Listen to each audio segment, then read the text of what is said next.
good morning, good afternoon, good evening, depending on wherever you are in the world. You're welcome to this edition of Bata Banta.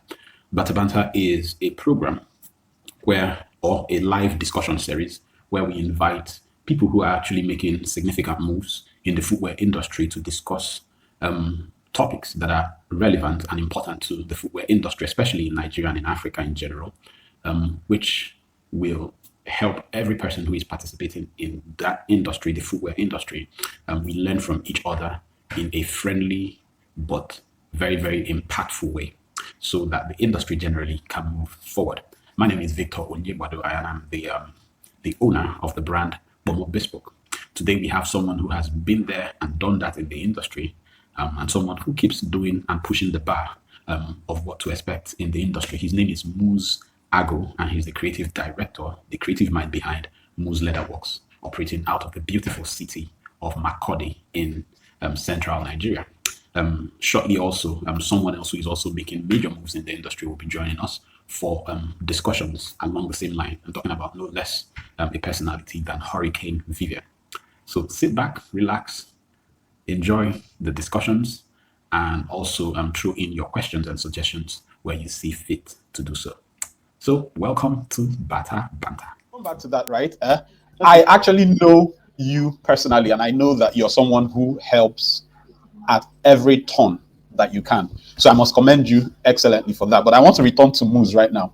Moose's story is a little bit different from yours. Moose graduated from the university as an engineer, but he has always, of course, loved shoes. He went to get some certification from the Nigerian Institute of Footwear Technology. So we have a certified shoemaker in our midst. So I'm going to ask you, Moose. So Moose, specifically, right, I want you to talk to us about what inspired your decision to scale your business, right? From just the point where you were making shoes for yourself and your friends into something that was much more established, into an enterprise that I see that you are now. Can you talk to us about what that inspiration was? The market basically informed my need.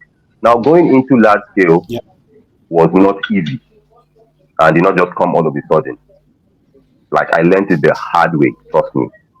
It was basically, let me say, my scale up happened. It was a school approached me. A lot of those schools came, can you make school shoes for us? I couldn't because I didn't have the capacity. I was not thinking then, I was not ready to this thing. But one school came and were very serious. They said, we heard you've been doing this thing. Can you? And I was like, why don't I take the challenge? It took me way longer. My costing and everything was off. I literally almost did not make a dime from that first contract, right? So I just basically did it for the experience, a lot of knowledge. But I delivered the job, and it taught me a lot. That costing process, production process, now assembly line. It's called an assembly line or a production line or whatever term they use. So I learned process, I learned costing, and I learned improvisation. It's time for those of us in the production industry to take advantage of the exchange rate of the economy in Nigeria to scale up our production. The thing is, where I have a problem with Nigerian shoemakers is you making a footwear and branding it with another. Hold on, that's topic for another day. Branding. No, I'm coming. I'm branding it. You make a footwear. It is your brand. Your quality 100% is on point. Instead of you putting your Chico and Sons on it, you now go and put LV, you go and put Gucci, you put all those foreign, you go and put all those stuff. Now, that degrades the scaling line. The production process is the same. Why would the name be different? I don't know if you understand. The thing that you said is, and let me start from where Moose stopped. Moose made the point that if you consistently show up strong, consistently make good products, it won't take long until someone notices that your quality is as good as what can be obtained elsewhere. Very correct. Yeah, and it won't be long before they ask you to scale and make something beyond what you are usually producing. And that's where the point you made comes in. Nigerian shoemakers actually have to show the business people who sell shoes that they are able to meet up the supply. both in terms of quality and in terms of quantity, that And market consistency. demands. And consistency. Consistency. Yeah.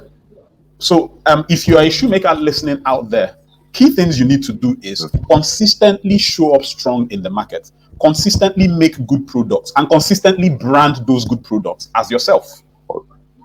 It won't be long until someone asks you, yeah, 1 second, just Vivian. It will not be very long until someone asks you to make that good pair, just that one good pair. It won't be long until somebody asks you to make 10 of it or 15 of it. With that one contract, whenever you have that kind of contract, whenever you start getting those kind of orders consistently, you get the first one, you get the second one, then is the time to scale. That's the time you have to start thinking about, oh, I now need more capital to buy extra sewing machines. Don't just sit in your house and say, I'm good, and then you start scaling. You may be burnt.